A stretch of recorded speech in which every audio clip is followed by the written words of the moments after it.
hello friends चलते आज आम ओ खटार गोटे रेसिपी बनैबा से मुझे तेल पंचफुटण सुखिला लंका और भृसंग पत्र दे देछि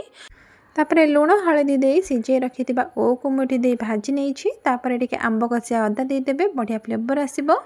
आपको टिके भाजी नेबे भाजी सारा पर एथिरे गुड़ देदेवे आपण मैंने चाहिए चीनी दे पारे